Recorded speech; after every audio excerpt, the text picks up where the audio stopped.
So how cryptocurrency works and why was there a need for it? For understanding that, let's understand the standard payment system first in simple language. Normally, when you want to buy something using your bank card, this is what happens. You give your card to the shopkeeper.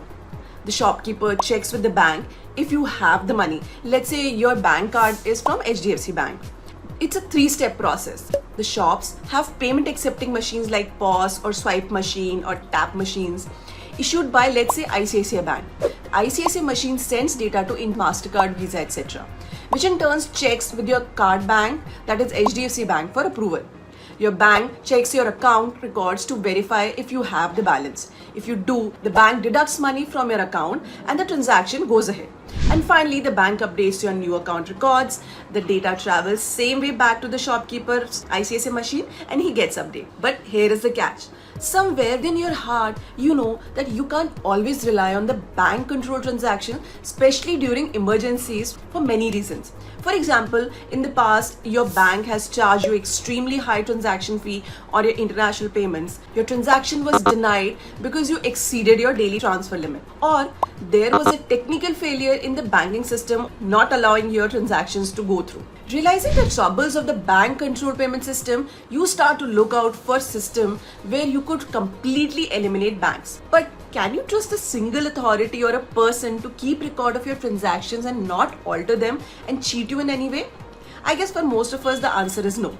But maybe you can trust the entire network of people.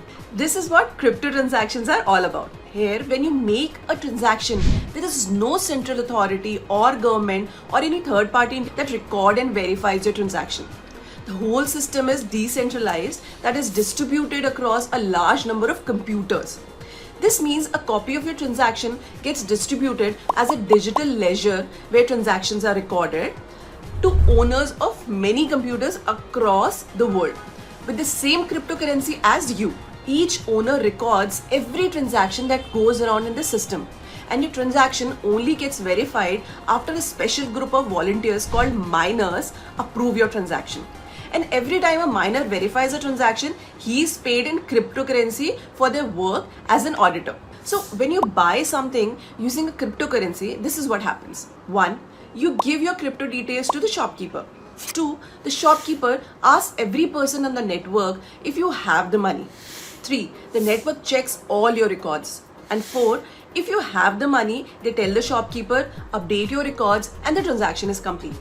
This way, nobody can alter your transaction records. Because if they did, their copy would not match the copies distributed across the entire network, and they would be caught red-handed. You also get rid of any transaction limit because remember, there is no single entity that sets the rules here. And because there is no physical organization or an individual that controls your transaction, you can use it whenever you want, even at midnight. And remember, all this complex process of distributing ledger and approving transaction takes place automatically with the help of computers. Lots of computers. This is how the world of cryptocurrency works. We will cover all the subparts of crypto in detail in our coming videos, so stay tuned. Hope you find this video useful. Please do like and share. If you have any feedback or want to suggest a topic for any future videos, do share in the comment section. We come up with interesting videos on finance and accounting topics regularly. So subscribe to our channel by clicking on the subscribe button below and get a notification when we release new videos. Thanks for watching. Have a great day.